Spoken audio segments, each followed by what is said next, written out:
नमस्कार दोस्तों, मेरा नाम मुस्कान और आज हम कुछ ऐसे पलों के बारे में बात करेंगे जो हमें सुकून देंगे। तो इंसान कैसा ही होता है ना, हमेशा दूसरों को बदलने में लगा रहता है, खुद को बदलने का तो कभी प्रयास ही नहीं करता। एक आदमी था, जब वो जवान था तो उसने भगवान से प्रार्थना की कि हे भगवान, मुझे इतनी ताकत देना कि मैं दुनिया बदल सकूं। भगवान ने कोई जवाब नहीं दिया। समय बीतता गया और अब उसकी शादी हो गई। उसने भगवान से फिर प्रार्थना की कि हे भगवान, मुझे इतनी समझ देना कि मैं अपनी पत्नी को बदल सकूं। भगवान ने फिर कोई जवाब नहीं दिया। कुछ समय और बीता, अब उसके बच्चे हो गए और फिर उसने भगवान से प्रार्थना की कि हे ईश्वर, मुझे इतनी समझ देना कि मैं अपने बच्चों को बदल सकूं। ईश्वर ने कोई जवाब नहीं दिया। अब समय के साथ साथ वो इंसान बूढ़ा होता चला गया और एक दिन अस्पताल के बिस्तर पर पड़े पड़े जोर जोर से अपने ऊपर ही हंसने लगा। अब उसने फिर से प्रार्थना की कि हे ईश्वर, मुझे इतनी समझ दे कि अब मैं खुद को बदल सकूं।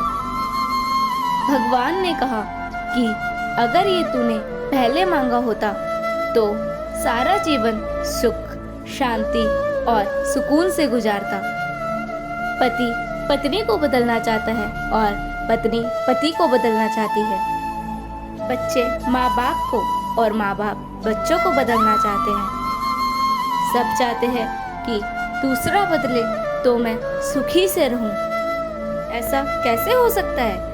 क्योंकि जब तक इंसान खुद को नहीं बदलेगा तब तक वो सुकून से रह ही नहीं सकता। परंतु यदि उसने खुद को बदल लिया तो धीरे धीरे उसकी खुद पे खुद सारी परेशानियां हल होती चली जाएगी। एक और एक मिलकर 2 हो जाते हैं, ये गणित है, और एक और एक मिलकर 11 हो जाएं, ये संगठन है। एक और एक मिलकर यदि एक ही रहे तो ये प्रेम है, और एक और एक मिलकर यदि 0 हो जाए तो ये अध्यात्म है। जब एक और एक को मिलने ही नहीं दिया जाए तो ये कूटनीति है। जब एक को ही एक के विरुद्ध कर दिया जाए तो ये राजनीति है। प्रेम क्या है और मोह क्या है? प्रेम में हम किसी के सुख की इच्छा करते हैं और मोह में हम किसी से सुख की इच्छा करते हैं। प्रेम में हम उस व्यक्ति को सुख देने का प्रयास करते हैं और मोह में हम प्रेम के माध्यम से उस व्यक्ति से स्वयं को सुख देने का प्रयास करते हैं।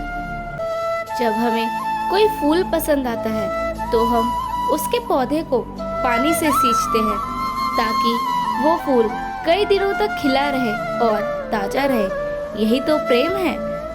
जबकि इसके विपरीत अगर फूल पसंद आए तो उसको तोड़ लिया जाना मोह है। प्रेम स्वतंत्र करता है, मुक्त करता है, जबकि मोह हमें बांध कर रखता है। जो आपको मुक्त करके विकास की ओर ले जाए वो प्रेम है। जब इंसान कोई अपराध करता है तो किसी व्यक्ति को अपने किए गए कार्य पर पश्चाताप होता है और किसी को नहीं, पर दोनों को अपराध का दंड भुगतना पड़ता ही है, क्योंकि यही प्रकृति का नियम है। जैसी करनी वैसी भरनी। यदि कोई क्रिया हुई है तो उसकी प्रतिक्रिया भी अवश्य होगी। अब प्रश्न ये उठता है कि फिर पश्चाताप का क्या फायदा? क्या पश्चाताप का कोई लाभ नहीं, कोई मूल्य नहीं? मूल्य है। पश्चाताप और प्रायश्चित मनुष्य की आत्मा को बलवान बनाता है और आने वाले दंड को स्वीकार करने के लिए उसे तैयार करता है। बिना प्रायश्चित के दंड को स्वीकार करने का कोई महत्व नहीं है। ये बातें बहुत महत्वपूर्ण हैं दोस्तों। ध्यान से सोचना, समझना और अपने जीवन में उतारना। अब मिलते हैं आपसे अगली वीडियो में। तब तक के लिए अपना ध्यान रखिए और औरों का भी ध्यान रखिए। धन्यवाद।